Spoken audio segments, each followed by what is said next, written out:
home. I want to talk to you about the importance of discipleship, and not only discipleship, but actually discipleship is mentorship. So stick around for a few moments with me.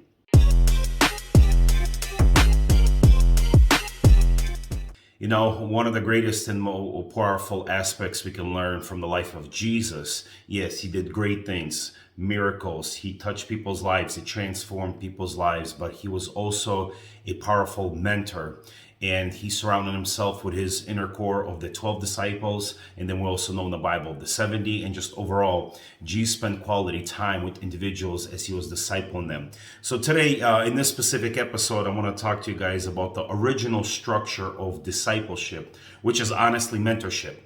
So every time, I utilize the word discipleship, I want you to think of the concept of mentorship, because mentoring is very important. Mentoring is important in life. Mentoring is important in the business world. And why should mentoring be any different when it comes to us as God's children or to the body of Christ? I'm personally passionate about mentorship, about discipleship.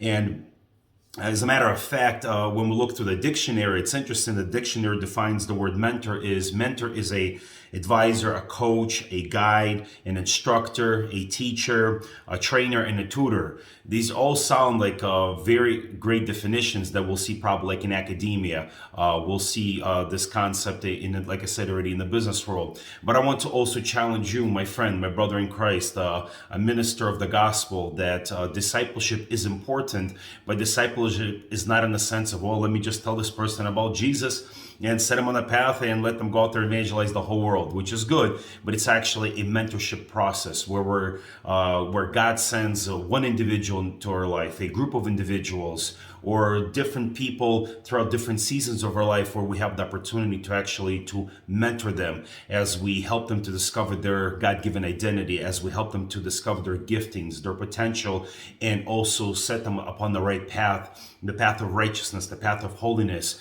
and also guide them through their growth process. Because just me being a parent of three, obviously all three of my kids, they have their own different issues. They go through different seasons of their life. And as a father, as a parent, I have to guide them. I have to coach them. I have to tutor them. I have to mentor them and instruct them, become that type of a teacher, like, hey, this is why you're not supposed to be doing this, or you're not supposed to be watching that. So this is what I want to kind of start off with, this Bible verse, which is written in Proverbs 27:17 in the Amplified Version. And it says this: as iron sharpens iron, so a man sharpens or influences another through discussion. Interesting. The Amplified Bible Version is a little bit more broad in its explanation. So as iron sharpens iron, we have the opportunity to influence others through discussion, through communication. Because discipleship, mentorship, it's not just you point the finger, hey, here's the Bible, you figure it out. No, it's actually guiding the person through the process, coaching them through the process, mentoring through the process, tutoring them through the process. So when it comes to discipleship, obviously one of the best individuals that can teach us this fundamental principle of discipleship comes from Jesus himself. So let me just read a few thoughts for you guys as it pertains to discipleship and mentorship. Jesus is the founder and the architect of the original structure of discipleship, and as he mentored his own 12 disciples, and we clearly see that through the Gospels, through Matthew, Luke, John, Mark, that Jesus spent quality time with his core team, with his 12 disciples, traveling, having a lot of backyard barbecues, visiting many different cities. He coached them, he mentored them, and every time he would send them out and they would come back with a report, hey, Jesus, this and that happened, he would take that opportunity to critique them, to correct them, or maybe if they came back with their own hard attitude, he would tell them that, hey, that's not of the spirit that I am. So he continually coached and mentored them through the process. Another thought for us to consider is this, that Jesus understood the importance and the significance of mentoring. And even though, again, this word mentorship or mentoring may not be, quote unquote in the Bible, but that's what discipleship was. Jesus literally on a daily basis.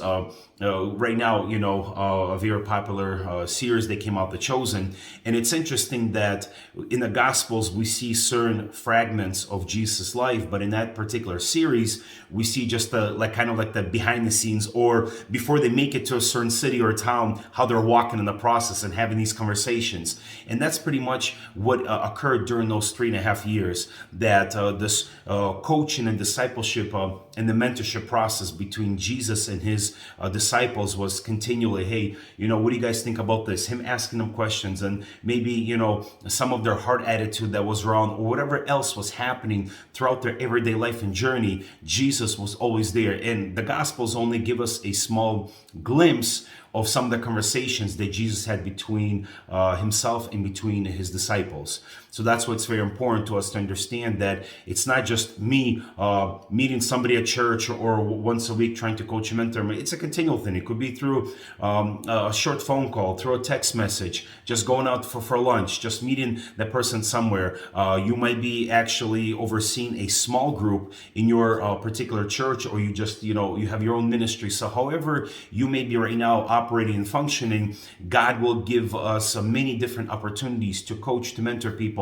This one individual I've been mentoring for many, many years. He's been going up and down, but we're still staying in touch. It's not always on the phone. It's just sometimes through short text messaging. I'm trying to, guide this person through their life. So however it may be in your life, discipleship and mentorship is very important. Another thing that we can take away is that Jesus spent more than 3 years of his ministry investing into the life of his 12 disciples. He also had to develop a close relationship with the 3 close disciples, Peter, James, and John, as we know of a few instances as they went on the Mount of Transfiguration, where Jesus only took 3 out of the 12 with him. So there are some individuals that you'll be spending a bit more quality time with, or more time with, out of maybe a group of them that you're currently discipling and mentoring. Also, I had an opportunity of doing a small group. It was the same concept, as they would be getting together at my house, or we'd be spending quality time together, whatever. I'll be investing into them, praying over them, challenging them. Obviously, all of them I do stay in touch here and there, but there are certain key individuals that I'm just, just kind of personally reaching out to. So how that may seem for you. Another thing for us to understand is this, that Jesus not only taught and trained his disciples, but he also spent significant amount of personal time with them. That included, numerous trips. As I already mentioned, they traveled to different towns, as I like to call them, those camp retreats. They're out there in the middle of the woods, instead of being at some kind of an inn or a hotel at their time, and just, cooking some roadkill barbecue or some whatever they were eating at that time. And obviously Jesus, he spent that quality time.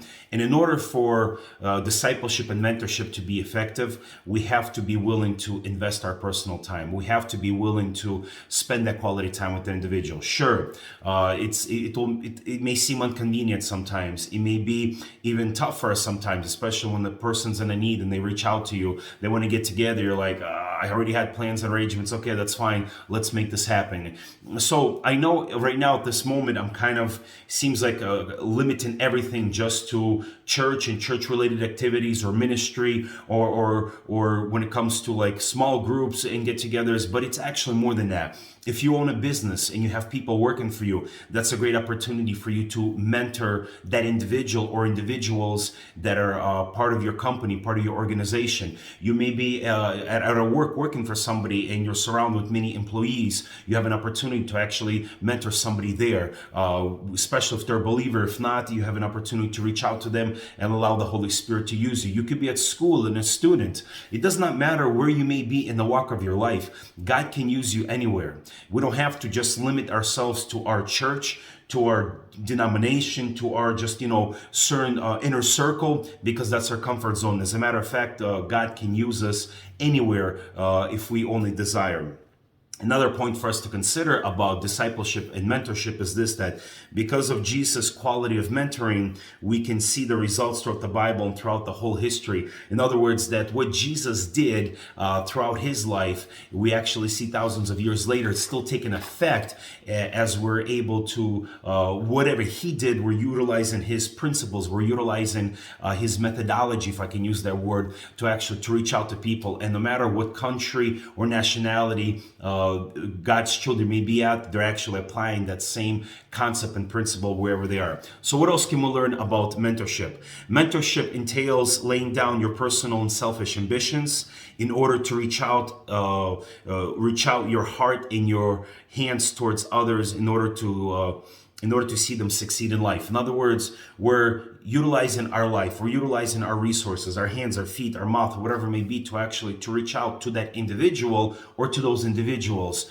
so we're able to impact them, so we're able to allow God to use us to bring some kind of a kingdom influence into their personal life, to bring some kind of change by challenging them, by supporting them, by praying for them, by just being there for them, and even critiquing them. There's been plenty of instances in my life that I had to say some of these individuals, hey, look, man, you've been a believer for a number of years. It's time to grow up. Come on, get your act together. Stop moaning and groaning, complaining how things were in life and things of that nature. Even literally, as I make this recording, just yesterday, there was an individual that I was talking to, and obviously this person's going through some changes in their life, and this person tends to have tendencies of constantly bringing up his past, like, well, this happened in my past, and obviously it's a sinful past or whatever else was happening, and I'm trying to challenge this person. Hey, look, forget about your past. Okay, you have to believe in Jesus, that what he did for you on the cross, it's behind you. And I gave this person this type of analogy. I said, look, when you drive, I asked him this question. I said, when you drive, most of the time, you always look in your rearview mirror and you turn your head around. Kind of looks at me weird, like, I was like asking a dumb question. I said, of course you don't. I said, most of the time when we're driving behind a car, or while we're driving, we're always looking in front of us through the windshield. And sometimes we'll take a quick peek, through the rearview mirror or the side mirrors, to make sure we're alert. I said, we're not being distracted by our smartphone or what else is happening in the car, because if we are, that means we're not paying attention what's happening in front of us. We could hit a car, cause an accident, cause a death, and just make a very unpleasant situation in our personal life. I said, spiritual speaking, that's the same thing. We need to always stay focused upon Jesus, and that's one of the goals of mentorship, is to actually guide the individual or individuals to always stay focused on what's ahead of them, to always stay focused on what God in Christ is doing in them and through them, without them being always looking back and allowing the enemy of their soul, the devil, to always pull them back into their past and slow them down. So when we're reading in 1 Corinthians, this powerful passage, in 1 Corinthians 11:11 in the New International Version, we read this: follow my example as I have also followed the example of Christ. This is Apostle Paul talking. And Apostle Paul also gave many great examples of the importance of mentorship, especially as he mentored Timothy. And then we also read in Philippians chapter 4, verse 9 in the Amplified Version. It says this: the things which you have learned and received and heard and seen in me, again, Apostle Paul's talking, practice these things in daily life.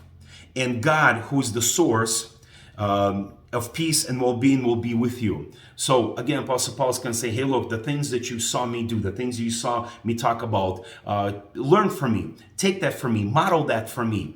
And even though Apostle Paul is just one example from the Bible, obviously Jesus is the greatest example. He is our role model, from whom we can learn all things as it pertains to discipling others, as it pertains to us teaching others, training others, raising up other individuals. And here I just want to give you a quick outline of individuals throughout the Bible, both the Old and the New Testament, individuals who actually took discipleship to that next level, as I like to call discipleship mentorship. Jesus mentored his 12 disciples. Elijah mentored Elisha, and you can read in the Old Testament, he threw the cloak on him, he followed him, and he was just with him for a number of years. Apostle Paul mentored young Timothy. We don't really know how old he was, but many theologians believe he was young. He was, younger than the age of 22 or even the age of 20. So Apostle Paul mentored him. Jonathan mentored David. This is a very interesting one because Jonathan was the son to King Saul, and King Saul continually wanted to kill and destroy David. So Jonathan became that insider that was continually warning David, that was continually by his side. Hey, David, look, this is what my father's planning to do. I don't recommend you to go there, go down this route or go hide in those hills or in that cave or etc. So in a sense, a lot of his mentorship was kind of like preserving David's life because he believed that David was the next king in line. Then Mordecai mentored Esther. Powerful story.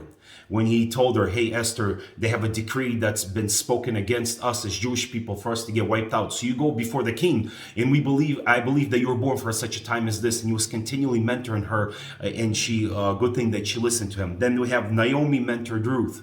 When Naomi lost her husband, then her sons, obviously Ruth had nowhere to go. And Ruth's like, hey, your God's going to be my God. Your people are going to be my people. I'm going to stick with you. And at first, Naomi did not want Ruth to be around her, but she eventually mentored her. And obviously, we see in the story how she got married to Boaz and the results of that she did not kind of brush her daughter-in-law on the side. Then Moses mentor Joshua, the young Joshua, who became the leader after him, he was continually teaching them so many things. And he eventually, as we read in the book of Joshua, became a powerful leader. Then Jethro mentored Moses. Jethro, Moses' father-in-law. At one point he came to him, he saw that there's a humongous line by his tent where Moses was trying to, teach people. He's trying to minister to them, advise them. And Jethro was like, what are you doing? You know what I mean? You got to break these people down by hundreds, by tens, and etc. because it's impossible. They're going to be standing here day and night and you won't have enough physical energy. So there were moments that Jethro mentored him. Barnabas also mentored Apostle Paul. He played a very key role as a seasoned believer by advising Paul in some of his journeys as they traveled together. Priest Eli. Yes, the corrupt priest Eli, he mentored little Samuel. We don't know much details about the upbringing of Samuel, but we do know of this one point when Samuel, the young Samuel, the child Samuel, many theologians, they believe he was around age between 8 and 10 or so when he heard the voice of God. When he came to Eli, after the third time understood, hey, this is not me calling him, must be God. And he told him, hey, next time you hear this voice, tell him, your servant is here, speak, Lord. Then we have Daniel mentored or advised King Nebuchadnezzar, him being that advisor in the king's courts. And not only to him, he was also an advisor to others. So this is just a little small glimpse of individuals from the Bible that mentored others, or as we understand, they discipled them. Because sometimes when we think about discipleship, we get a little bit too religious about it. Okay, discipleship, it's all Bible, it's all prayer, it's got to be church related. No, it's not.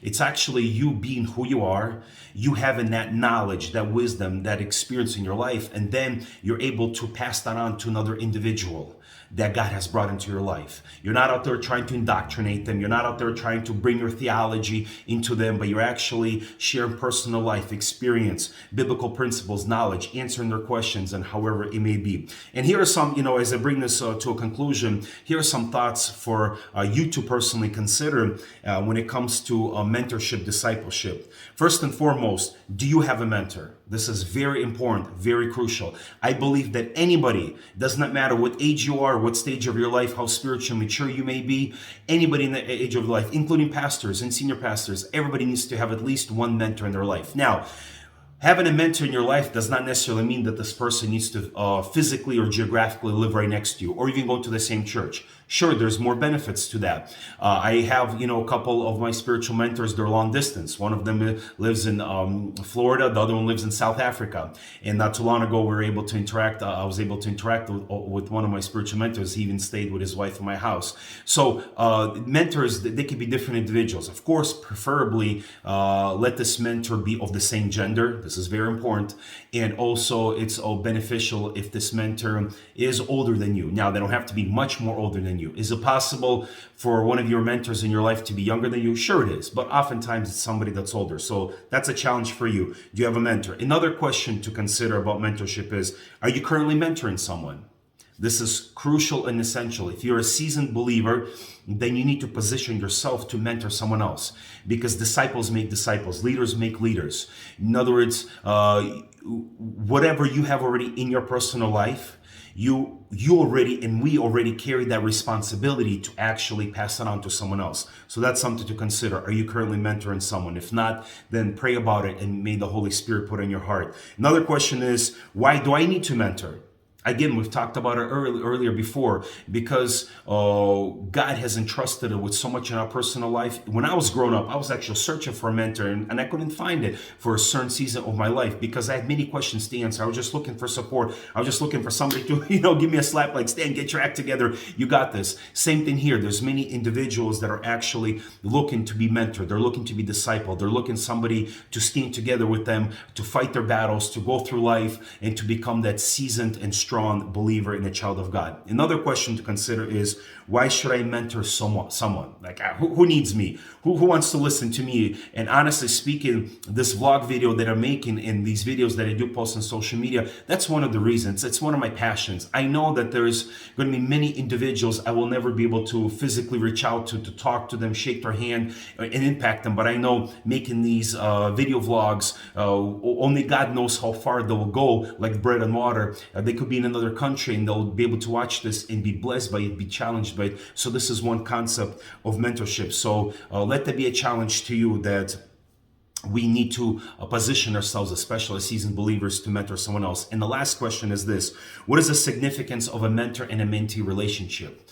It is very important to have and there is significance in that. It's not just some kind of, we're friends, we're buddies. What you're doing is you're positioning yourself by saying, Lord, use me as a vessel for this specific individual, for whatever season of life. I had different individuals come and go in my life, and that's okay. Some I was able to impact, some I was not able to impact. But when you position yourself, okay, Lord, I'm a mentor and I'm also a mentee at the same time. In other words, I have people that you use into my life, so I'm a mentee.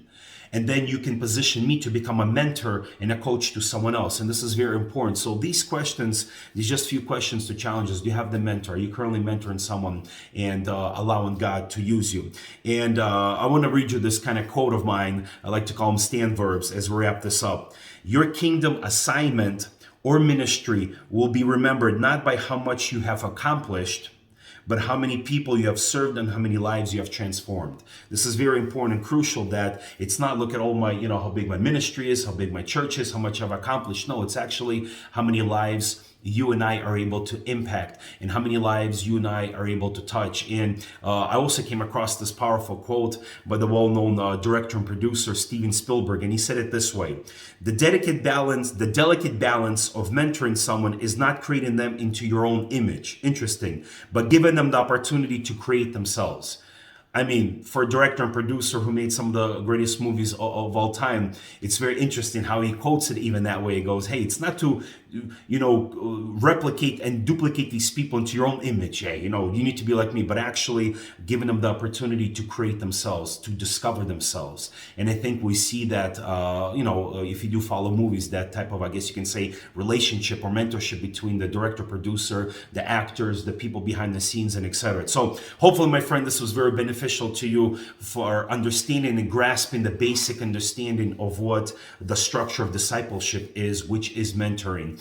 Because sometimes, for us as God's children, as Christian folks, we may not incorporate that word mentorship. We try to use all these, Christianese terms, discipleship, you know what I mean? But it's very important for us to understand that as much as we need to be mentored, God also wants to position us to mentor others. So hopefully, my friend, this was a blessing. If you haven't already subscribe to the channel, hit the like button. I would like to hear your comments, some of your remarks, and just stick around. We'll have plenty more content. And until next time.